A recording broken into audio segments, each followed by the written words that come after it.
Hai Teens, jumpa kembali dalam acara TFC. Dan kali ini kita akan bersama-sama menyimak tulisan dari Pendeta Michael Surajaya dalam buku Renungan Teens for Christ dengan judul Pengampunan Dosa, berdasarkan Matius pasal 26 ayat 26 sampai dengan 29, bersama dengan saya, Anton Ronan Fiesa. Sebelumnya Teens, mari kita mempersiapkan diri, menyiapkan hati kita untuk menyambut firman Tuhan. Kita berdoa. Bapa, kami sungguh mengucap syukur karena Engkau begitu baik di dalam kehidupan kami. Kami bersyukur Tuhan atas pemeliharaan Tuhan yang sungguh nyata dari waktu ke waktu, yang kami lihat dan kami merasakan betul dalam kehidupan kami hari lepas hari. Bahkan sampai dengan saat ini, di hari ini, kami bersyukur Tuhan karena kami boleh kembali masuk ke dalam perenungan firman Tuhan, untuk kembali diingatkan bagaimana seharusnya kami hidup, untuk kembali disegarkan dan dikuatkan untuk menjalani kehidupan kami yang tidak selalu mudah. Tuntun kami Tuhan, dan bantu kami agar dapat memetik sesuatu, sehingga itu menjadi bekal bagi kami dalam menjalani kehidupan setiap harinya, dengan firman yang telah kami dengar dan kami renungkan pada hari ini. Pakai hamba-Mu ini untuk boleh menyampaikan dan berbagi di tengah keterbatasan dan ketidaksempurnaan. Berfirmanlah Tuhan, karena kami sudah siap untuk mendengar. Di dalam nama Tuhan kami Yesus Kristus, kami berdoa dan mengucap syukur kepada Bapa di sorga. Amin. Ya, Teens, yang akan menjadi pusat perenungan kita itu adalah dari Matius pasal 26 ayatnya yang ke-28. Saya akan bacakan untuk kita semua. Sebab inilah darahku, darah perjanjian yang ditumpahkan bagi banyak orang untuk pengampunan dosa-dosa. Nah, Teens, bayangkan dirimu dan teman-teman di kelasmu itu nggak sengaja untuk memecahkan kaca jendela di ruang kelas saat sedang bermain bola. Nah, kalian pun ini terancam dihukum oleh guru.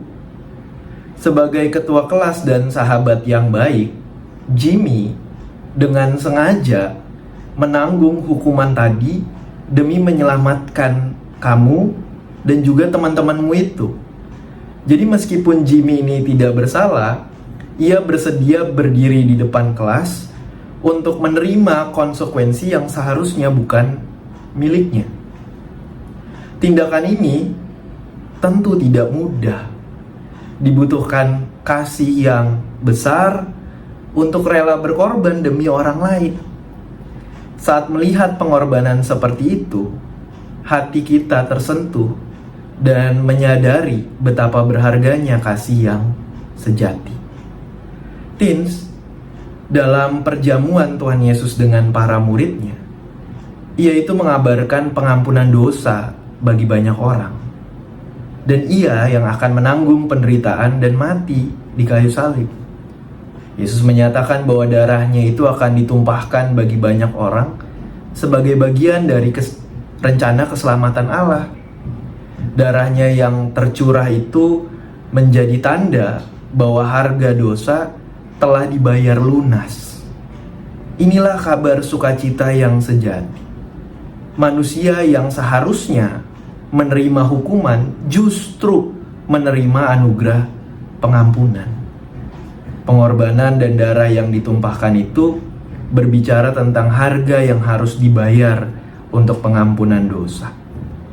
Melalui pengorbanan Kristus di kayu salib, jalan pengampunan dibukakan. Teens, pernyataan Yesus tentang darahnya yang ditumpahkan untuk pengampunan dosa itu adalah deklarasi kasih yang mahal harganya. Kasih seperti ini mengundang kita untuk merenung. Jika Yesus telah berkorban besar, sedemikian besar demi mengampuni kita, maka pertanyaannya, bagaimana seharusnya kita hidup? Pengorbanannya bukan hanya untuk dikenang saja, tetapi juga untuk direspon dengan hati yang bersyukur, serta hidup yang harus terus-menerus berubah. Inilah sukacita sejati, hidup dalam pengampunan yang lahir dari pengorbanan Kristus. kamu pun dan saya diundang untuk turut serta menikmati sukacita yang sejati tadi. Amin. Mari kita berdoa. Bapa, kami bersyukur atas kebenaran firman Tuhan yang boleh menguatkan serta meneguhkan kami secara khusus dalam menjalani kehidupan kami. Kami kembali diingatkan akan kasih Tuhan yang begitu besar bagi setiap kami, sehingga melalui pengorbanan yang Tuhan lakukan, pengampunan dapat kami peroleh di dalam Tuhan. Maka mampukan kami Tuhan untuk menaruh komitmen di dalam Tuhan, untuk bukan hanya menikmati sukacita yang sejati ini, tetapi belajar mengambil bagian di dalamnya dan memberikan respons yang baik sebagaimana Tuhan yang begitu luar biasa mengasihi kami, dan kasih Tuhan pada kami tidak pernah habis.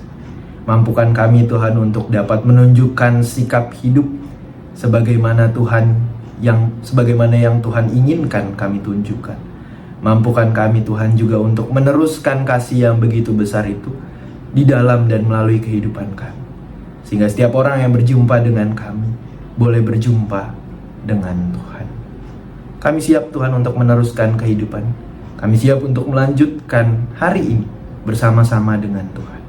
Maka kami serahkan segala sesuatunya ke dalam tangan-Mu, dan Tuhan yang memakai setiap kami untuk berkarya dan membagikan kasih Tuhan yang begitu besar tadi, sehingga setiap orang boleh masuk dan menikmati sukacita yang sejati di dalam Tuhan. Inilah kami Tuhan, dalam nama Tuhan kami Yesus Kristus kami berdoa dan mengucap syukur pada Bapa di surga. Amin. Demikian Teens renungan kita hari ini. Jangan lupa subscribe, jangan lupa like, dan juga share kepada yang lain juga. Tuhan memberkati kita.